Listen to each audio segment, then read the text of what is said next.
Welcome to Thriving in the Workforce, Disruptive Dialogues with Leaders Who Care. This is a new series brought to you by Your Coach Health, where we'll be discussing top issues that are top of mind for HR and benefit leaders everywhere. And in every episode, we'll be asking the same question: how do we move the needle? Each guest will be given an opportunity to answer. If you had a magic wand, what is something that could be done today to move the needle?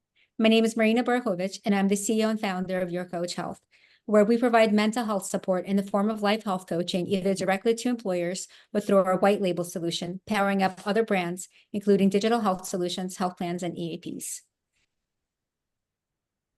And I'm Eugene Borkovich, co-founder and CEO of Your Coach Health. And it is absolute pleasure to introduce Deb Gran. She is the Chief HR Officer at LabConnect and has had an illustrious career in leading HR organizations across the globe. So welcome to Disruptive Dialogues with people who care, and we know you care.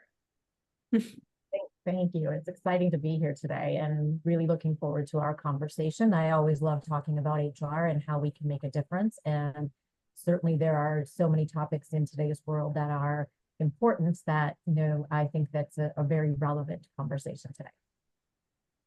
Well, we're super happy to have you. And let's kick it off. I mean, Deb, you've been a human resources leader for over 2 decades. So we'd love your perspectives on how the space has evolved, and have there been trends that have come and gone, and what has proven successful in your opinion? Yeah, absolutely. Well, first of all, you're being flattering because it's been almost 30 years now, not 20. But, with that said, I do think that, from a trend perspective, I think, first of all, there are many trends that work. And one of the things that I think make trends successful in organizations is when an HR leader adapts the trend to their company, right? And example is, if you see something that, Google is doing and they're fantastic and it has great, bones to it, don't try to implement it exactly that way in your organization, right? Adapt it, use what they've built and bring it forward. And I think I've seen that with many HR people across the gamut to be able to adapt those things. When I think in terms of, trends that have worked really well, certainly I think the first one that comes to mind is technology. The ability for technology and HR to really embrace technology over the past several years has been a game changer, for HR. It's kind of been, technology is now HR's best friend, and it wasn't that way. It was, previously was something that I think HR communities years ago really stayed away from it. It was more of a finance function, right? And that has changed very much to the better. I think also the introduction into social media has been an important factor for HR as well. Again, I think initially HR was, let's not go there because, it can open up way too many doors.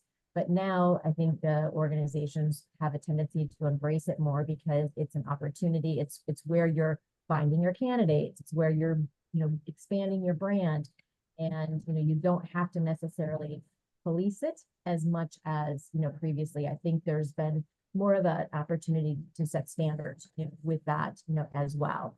I think also, 2 other quick things, that the trends that have worked in the whole other performance reviews, right? There have been companies who've said, we're not doing performance reviews anymore. And that trend happened for a while, but then, kind of went back to, okay, we need to have performance reviews. And I think in today's world, the transition into, it's not just an annual performance review, right? It's ability to make sure that you are having appropriate and definitive conversations all throughout that year, so that if you do have an annual performance review, which many companies still do, it's truly is more of a wrap up of a year and not just a sit down and telling somebody what their score is. So that's been a real positive trend. I think that has resulted from, we're not going to do reviews anymore, because that really forced companies to start having more integrated conversations with their employees, as well. And then I think the last one, which is really important, is, and something I think we'll talk further in today's conversation, is really related to, healthcare benefits and retirement programs, and things like that. It's really been something that, employers for many years, in my early part of the career, it was, you put something together and it's done, right? It's a very limited, medical plan for your employees. And now the trend has been to really open the door to multiple other areas that companies can and should provide, because not every employee needs the same thing. So it's really the development of the uniqueness of programs that are important for your employees as well. And I think we'll talk a little bit further about that as well. Just a quick observation on this, because you mentioned technology. And if I look at the points that you identified, yes, technology at kind of the, I'll say, infrastructural level as a key component. But if you think about social, obviously driven by technology, and the responsiveness of leaders and, performance reviews, I would argue that great leaders never waited quarter to quarter anyway. But I think technology and communication enable that speed of feedback, right? And I think, all of that is really driven by great leaders adopting new technologies, understanding that has to be data-driven approaches to, even people management, right? Absolutely. Absolutely. Well, adopting, and it sounds like also listening to what the employees want, right? Because and I'd be curious, because you talked about different benefits where it's not just the status quo anymore. How much of that do you guys bring in as a great leader? Do you bring in yourself? And how much of that do you listen to your employees and see what they actually want? Yeah, a good question. So, it kind of goes to what Eugene was saying as well, which is a lot of it is technically driven, right? I look at the data to be able to say, when it comes to benefits, for instance, what benefits are being used by our employees, which ones have changed, and which ones are not being used, whether it's related to the regular benefit programs or the surveys, the conversations and things that we're trying to have with our employees to find out, what are we missing?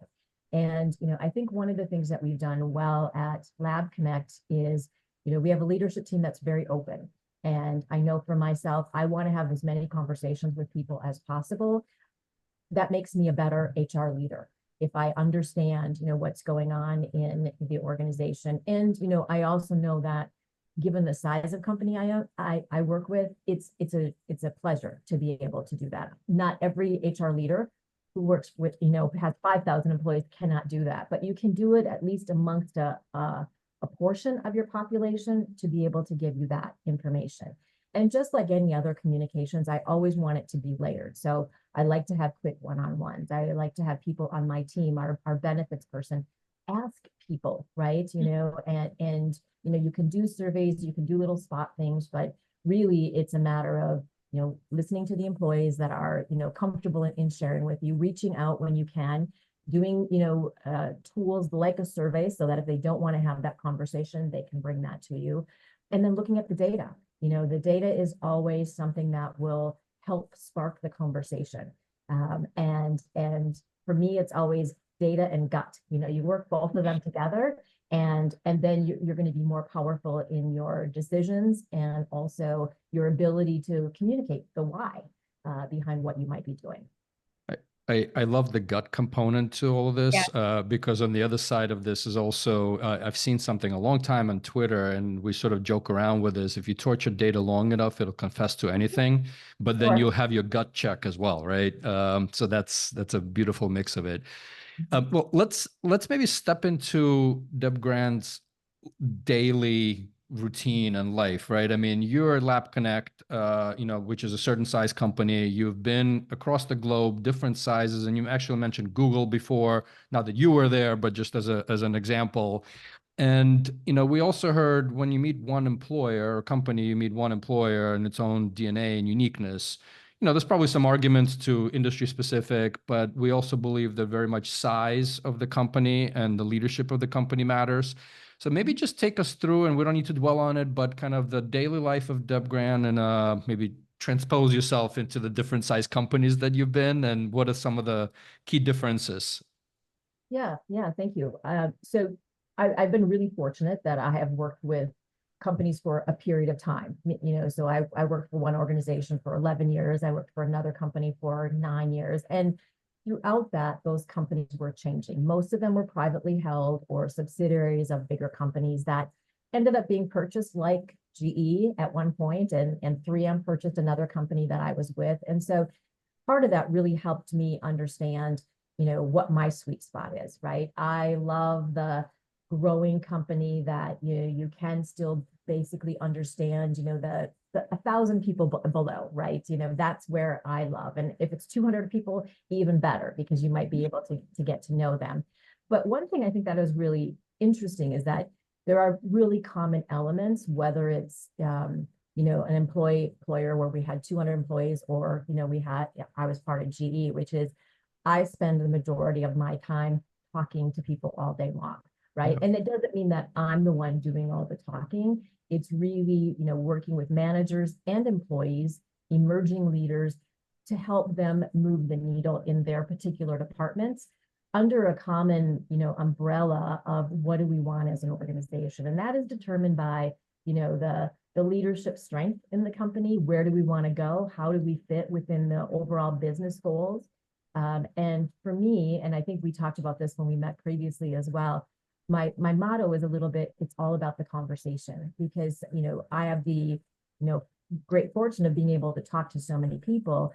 I can help, one person see it differently in how it's either been, managed in this organization or another one, and just present ideas and help them come to that, a conclusion. The other part, of my day, outside of really, working with people from an organizational development perspective, is, what I kind of call the backside, or the back office side, making sure that all of the fundamental things that HR should be responsible for in a company our size is working smoothly. Because one thing I've always said is, if your HR team or doesn't seem like things are moving smoothly, you're not going to be well received by anybody else. They're not going to ask you for advice. They're not going to say, wow, your HR department is really not functioning well, but you're telling me how to do something. So I always say, let's focus on the fundamentals. And I think there's a lot that, we spend our time on what are the upcoming programs, how are our systems working,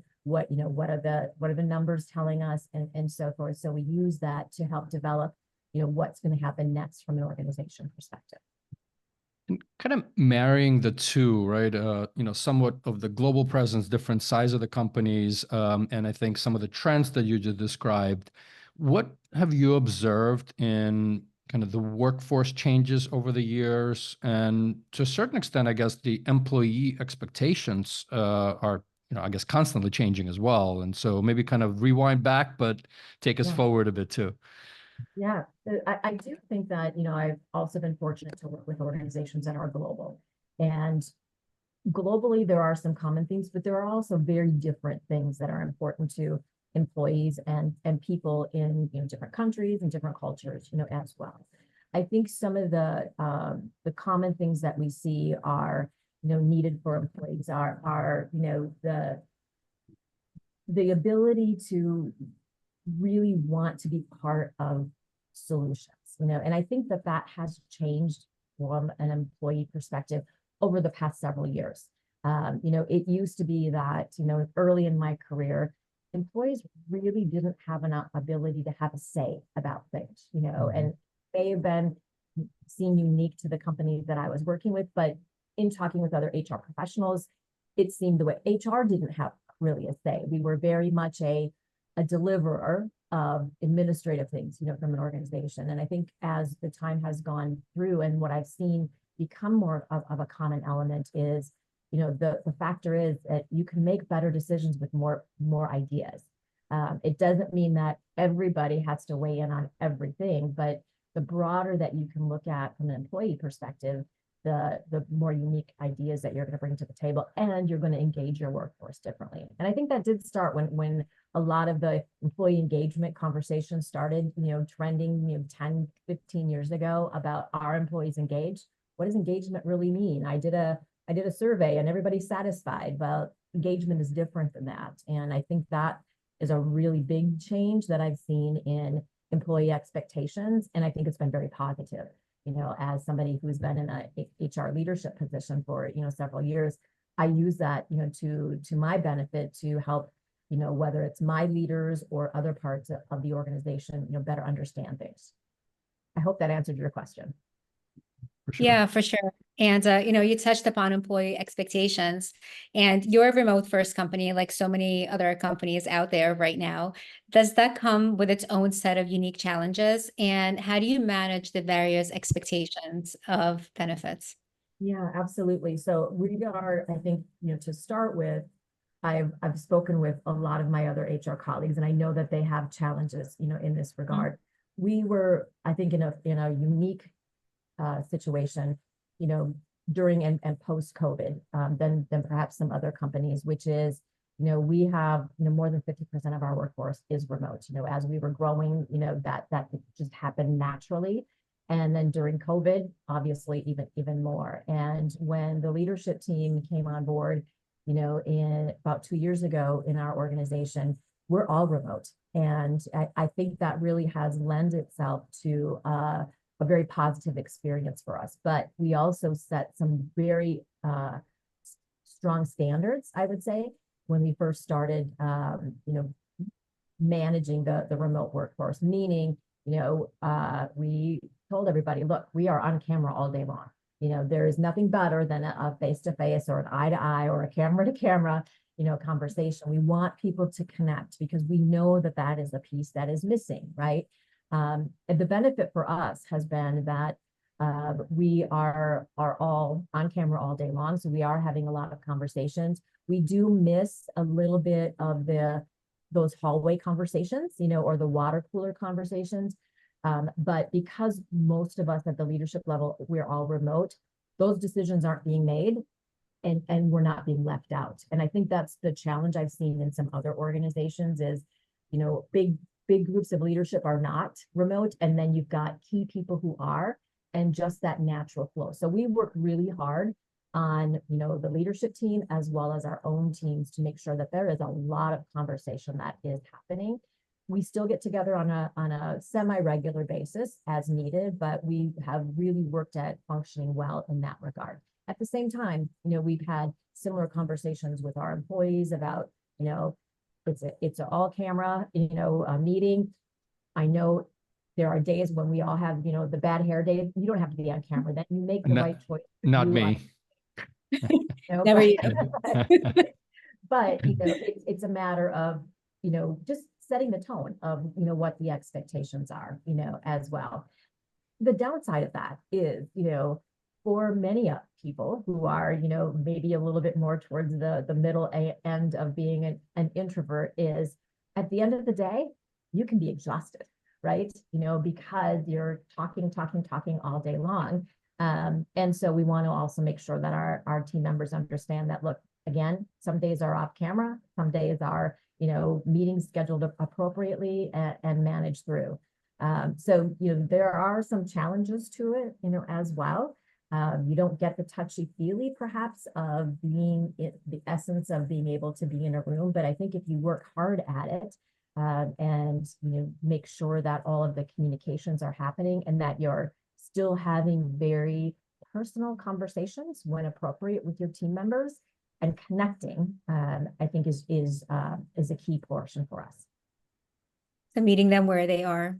I think that's the common thread. Yeah. When we talk to successful leaders, I think that's the common thread because everybody's so different. Yeah, absolutely. Which is what you'd want to do even if you were in the office, right? Right. Yeah, exactly. for sure. Anyway, so this is just a different way of doing it. And I think it's one of the things that, there are some positive things to COVID, right? Many negative things, but this was, I think, a positive result of COVID that people did learn to be able to have these types of meetings, conversations, one-on-one or teams wise, on a video camera rather than in person. Yeah. So just a follow-up question. So across our book of business, what we hear the most, what talent is struggling with is burnout, whether it's perceived burnout, that seems to be the biggest challenge that we're seeing. So with the remote talent, it just seems like the issue is even bigger, right? Because work life flows into personal life and where those boundaries. Yep. Have you seen, in your opinion, right, is there such a thing as successful work-life balance? What have you seen with your talent, with your remote talent? Yeah, it's a good question. It's something that I've asked myself for 30 years, right? Is there work-life balance?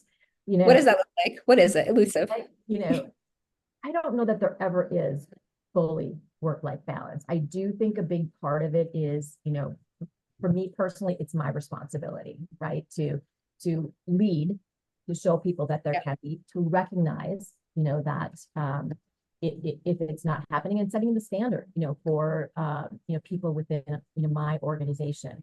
I do think that, again, going back to COVID, we saw some things become much more visible in a different way when it came to work-life balance. I mean, obviously during those times, people were at home for the very first time. They were, didn't have a home office. They had children they were trying to, manage. They had, parents they were trying to take care of. It was a beyond normal environment for people. And I think, we became more aware and more open to the conversation about the work-life balance, the stress, the mental health that happens with that. And, I did spend a lot of my time talking to managers who had never had employees that were remote, and they themselves were going through the same things that their employees were. So how do you navigate that with the conversation, and how do you help recognize, and that has really been a big part of how human resources has changed over the years, which is, it used to be HR, we would say, don't ask certain questions because you don't want to go down a rabbit hole with your employees. Yep. And I take the approach, that you ask the questions in an appropriate manner, but you want to be able to know, and you set things up with, if I'm asking a question that, is uncomfortable, please let me know. But I care about you and I want to know, and I think if we give people those guidances, we've seen some real progress in how those pieces have been managed, and how, work-life balance, or if you're recognizing something, tell your employee, hey, I may be seeing something that is not there, but, I'm seeing some stress here, and how can I help? Is it true? Do you need a day off? Turn your computer off, go away, whatever it is that will make that moment or, conversation, help go in the next level. Yeah. I think just wanted to maybe add something, just completely thought of this now, but, if we think about when everybody was at home versus in the office where everybody's buttoned up, everything is quote unquote perfect by your desk. I think people recognize that on the screen, they recognize somewhat of themselves. A cat ran through, a child is crying somewhere, a fire truck just went by, right? Just all these things that people are starting to recognize, the stressors in your life. And I think back to this whole, mental health is such a key component of our, our physical, how we show up for our family, friends, colleagues, right? So right, I agree completely. Oops, sorry. No, I was going to say, or a dog snoring under your desk, as you as we're probably here now. Yeah, as you can hear. Same. I think that's where I think leaders really need to set the tone, which is, we have the same things going on in the scenes behind us, right? And I've tried to tell my team, look, I don't have little children at home, but I did have 3 children, when I was working, and I can't imagine having the 3 kids, the dog barking, they're mowing the lawn, all of those things. And I think if we can show our own vulnerabilities, it makes that so much easier. Because I do think that, in the world of, being remote, there has been, people have voiced to me, well, I don't know that I want to have camera on because I don't want people to see where I live. That's fine. Yep. Use the company sign behind you, right? You do as much as you want, right, to be able to show yourself. But as leaders, it's really recognizing that, telling people, hey, this is okay. We see that. We all have, something in our lives that fire alarm is going to go off or whatever it might be. That's reality, and it may be a new reality for some people, but that's how we manage, accordingly. We've heard some address this as crossing lines and crossing boundaries, and in running our company, like, that's not what we feel like. We feel like that's just actually getting to know people and all being on the same level, just understanding where everybody's coming from. So I think that actually the breaking down of boundaries, I think that has been one of the biggest gifts of COVID. Like, I think that's been one of the biggest pluses, and it's brought teams closer together. They're more cohesive now. They work better. Just from what we've been seeing across, that's been the benefit. So just definitely on the same page here. Yeah, I would agree. And I think that it's also the ability or the recognition that we can have these conversations, right? You know, and again, that's where HR changed, because we were, you know, always like, be careful of what you say. And so now many times the conversations I have with, you know, managers and leaders is, can I say this? Can I ask this? I'm like, yes, ask it in a respectful way, but you're showing that you care, you know, and where you run into trouble is when somebody's put a boundary up and said no, then you just don't ask again, right? You know, again, being professional and so forth. But I think today's employee wants to know that you care about them, you know, and you know my leader cares about me. She asks me questions, you know, she you know, knows about my family. She, you know, all of those things, you know, never crossing the line in anything personal, but it's how far I've allowed things to go as well. And that makes all the difference. And I try to do the same thing with my teams and try to allow managers to go in that direction as well. And if they need to ask me, they can ask me or any HR person, can I ask that question? And we can say, yeah, here's how you ask it, right? And manage. And I do think that has been a blessing, you know, from what has happened, you know, through the last couple of years. Well, we always say people work with people, not logos. I was just going to say that. I was just going to say, you know, we can have a whole other conversation about this, but this is like hitting really close to the heart because we're big believers in people working with people. Yep, absolutely. Absolutely. So we talked about, you know, what we've been seeing. Looking forward, what do you see as the future of mental health benefits? As, you know, we talked about, that's needed now more than ever. What do you think the future looks like?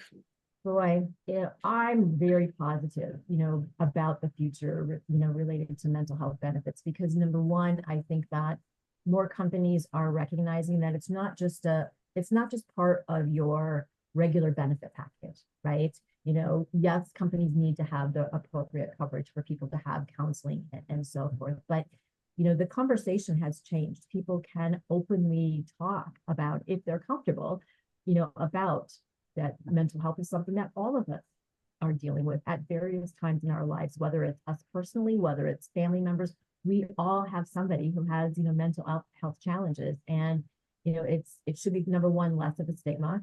And as employers, you know, I think that the progressive leaders that I know are more focused on that from a benefit perspective than they are the true traditional, you know, medical, dental, you know, eye care benefits. And so I see that, you know, it's come up more in the leaders that I am speaking with in my own organization, as well as when we're talking to our, you know, our benefit brokers. Their focus is, how can we help you in these areas? And I think also, you know, what I'm seeing, especially in you know, talking with you about your business, is it's a layered approach, right? There's no one perfect answer, but if we can provide, you know, some areas that will help the independent growth of our individuals, you know, in our teams, our leaders, it's going to be a fantastic benefit. And I feel like very positive that more and more companies are starting to look at that, just like they looked at, you know, wellness programs a couple of years ago. So I think the conversation has escalated or accelerated, you know, due to, you know, the openness of what, you know, employees and are asking for and are open to discussing. You know, and it's interesting, right? Because sort of traditionally there was always the wellness program and then healthcare, taking care of the challenges and issues, right? And I think unfortunately people wait till last minute to even talk to a therapist, right, and get into that clinical system. And I think some of the realities on the table is that, you know, typically 8 out of 10 people don't necessarily need therapy, but they can use mental health support to manage those anxieties, stressors, et cetera. Now, kind of rewinding a little bit back on, I'll say, preventative benefits and services, right?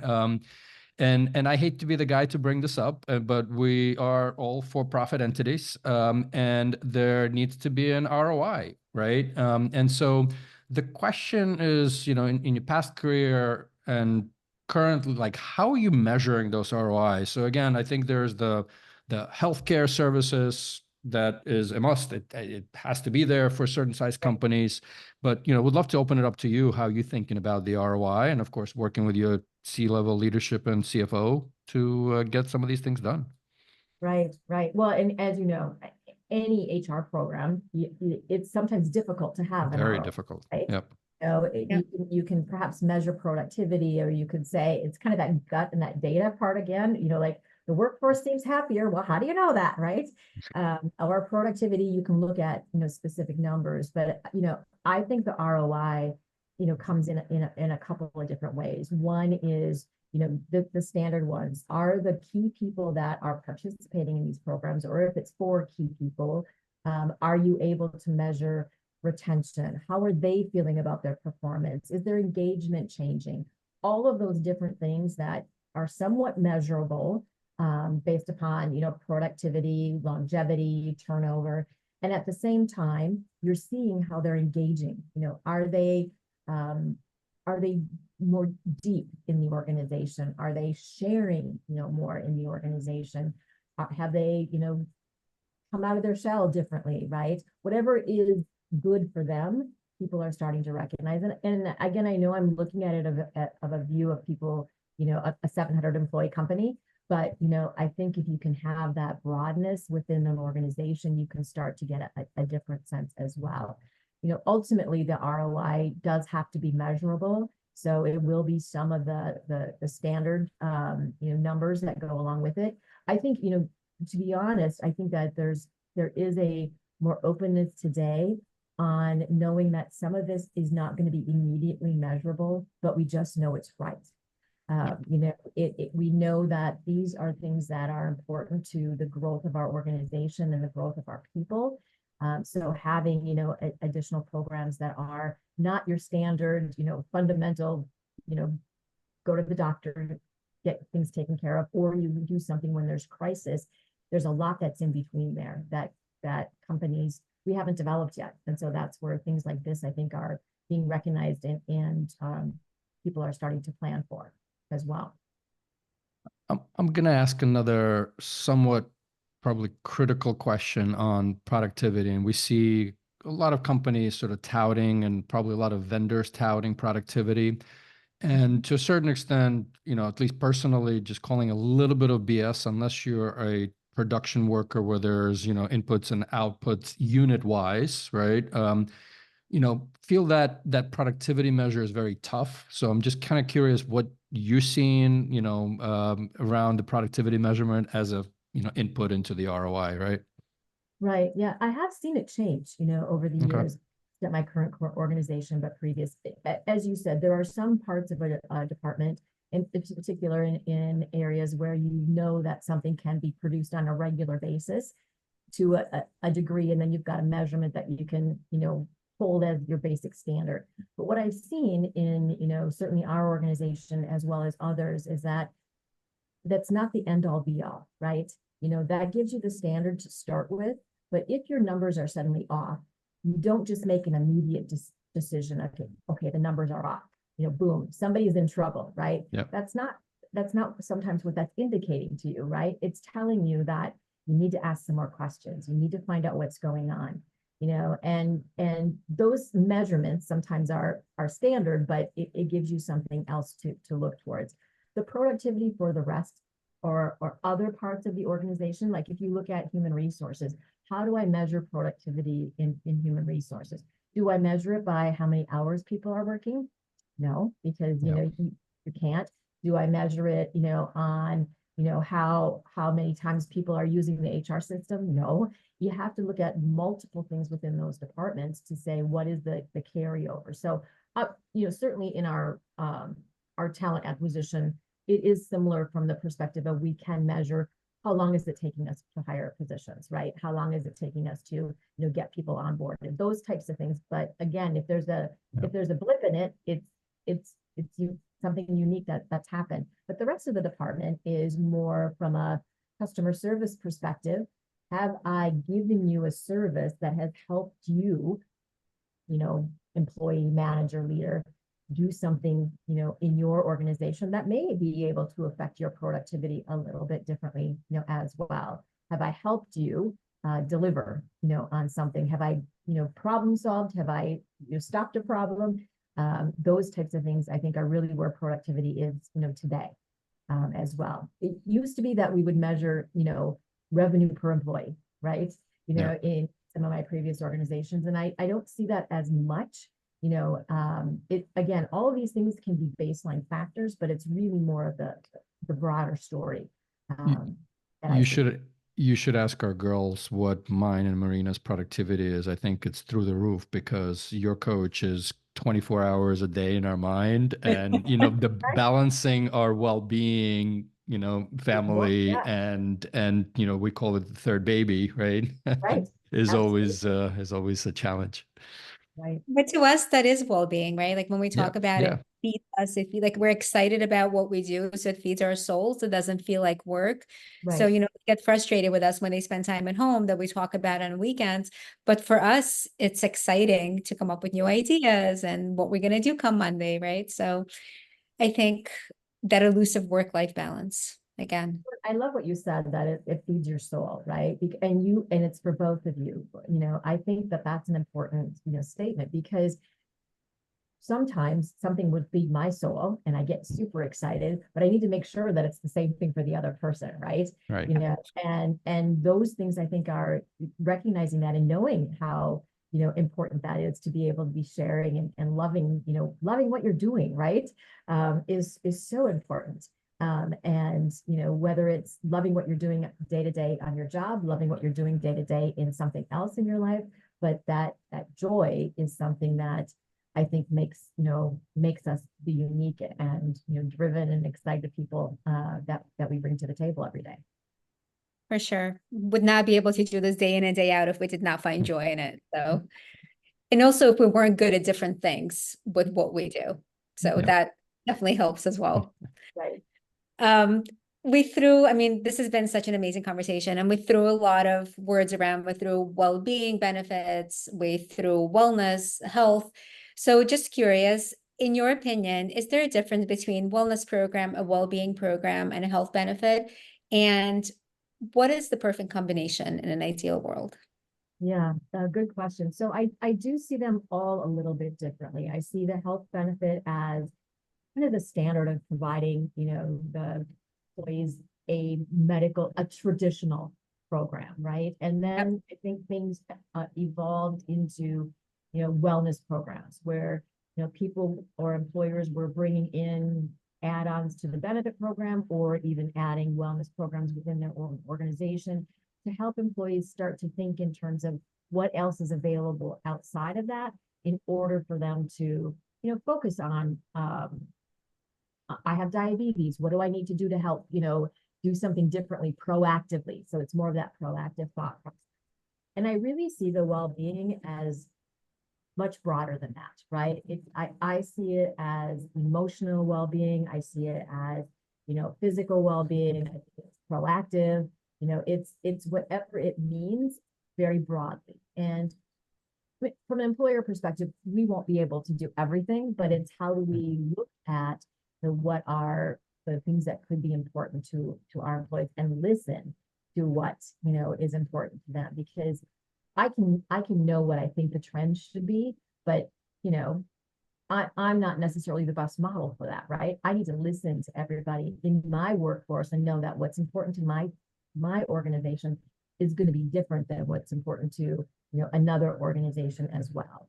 And so, for me, the idea of, what's the perfect combination is it's all three of them, to varying degrees. I think that, the benefit program should be a standard. So that should be something that is there, but I wouldn't even weight it anymore from an importance perspective because it just should be fundamental. I think when we're starting now to get to the true, well-being portion, that needs to be 50%, of our focus as we go forward, because I think our workforce is going to continue to demand it. And if we want to be a healthy employer, bringing people into our organization, we have to start thinking in terms of how we broadly look at that. And and I know sometimes the words are big, and that can be off-putting for, HR leaders. Like, first of all, have a budget, what to do, right? But some of these things can be done in snippets and steps, right? We don't, Rome wasn't built in a day, or the world, and it's a matter of, helping focus on some of the things that can help make a difference and layer those types of programs as well. So hope that answered your question. No, it absolutely did. And something else you said just like really, resonated with me. You said that the biggest thing is listening and being proactive. And those things sound like common sense, but I think that's what sets great leaders apart from leaders. Because even though they should be common sense, it's the hardest thing to do. Yeah. To actually listen to what your talent wants and not to put yourself into what will serve me. So I love that. I think that's a good spoken like a true health coach too. Right. Right. You would think, I mean, where's that coming from? Right. Thank you. Deb, gonna put you on the spot. A couple of rapid fire questions. Sure. What is something that you've done in your career that you're most proud of and you feel that has made the most impact? That's a good question. I know. The most proud thing the thing that I'm most proud of are the various teams that I've developed. Early in my career, I had a great leader, and I wanted to emulate some of those same things. And certainly I am at a different point in my career as well. And so I take great pleasure in seeing people grow and contribute to the organization. So for me, I have seen some people really grow, and sometimes growth doesn't mean they became a vice president. Sometimes growth means they love what they're doing. They're going to do the same job forever, and they're going to be a rock solid person, in our teams. And so that portion of kind of building HR teams and bringing people together, it just resonates with me. I just love it. And I think the second part of that is also still related to the people, is working with, leaders and executives and being able to be a voice for them and to them, meaning listening to them, but then also kind of sharing the feedback that perhaps other people can't, in a way that is, direct, but in a loving way, and helping them perhaps see something in a mirror that they're not really wanting to look at, but, can help them grow, as a leader as well. Listening to you talk about it, and some of you will hear this, some of you will actually see this, but watching Deb's face, you can actually see that this is something that feeds your soul, and I absolutely love that. Thank you. And our favorite question around here, you have a magic wand. What can we do to move the needle today? Yeah, I think the magic wand goes into two directions, and they're both related. One is related to communication, and the other one is related to the health and wealth, overall of our employees. So magic wand is, that every employee and every manager has the ability, the desire, the comfort to be able to have open conversations, professional, but open conversations, and that includes, most importantly, the conflict conversation, right? Yeah. The here's what I'm seeing conversation, that can help people and, employees, number one, feel like they're cared about. Number two, understand really what's happening from a performance perspective or what they can do better. So it's that whole kind of piece of, everybody's comfortable and, at least starts having, those conversations. I think the other piece goes to the recognition, the listening side of really understanding, and recognizing everybody as a unique individual, and that, we're not all alike, which is a good thing. And that we recognize that there's value in everybody who is different than us, coming to the table. And, that's something that I think as I've aged and, grown, I appreciate more and more, every day that, I'm a, older white woman of a certain age in a certain area. And boy, do I love it when I hear something from somebody who's, not in the same love, category that I am. It makes me think, and I think those are the things that maybe I didn't appreciate as much, Right. so many years ago. And I think if we had a magic wand to open that up for everybody, wow, we would just be, having conversations, listening and respecting and seeing everybody as the unique individuals that they are. Amazing. People talking to people, people listening to people. I truly wish we had the magic wand today. I mean, Yeah. that would truly change the world, not just the world of HR. Yep. Agree. Whew. Deb, thank you for joining us live. If you're listening to us on YouTube or on our podcast, please do like and subscribe, as we have many more disruptive dialogues coming your way. If you have any questions for Deb, our team at Your Coach, or future guests, please do reach out to team@yourcoach.health. Let's move the needle together.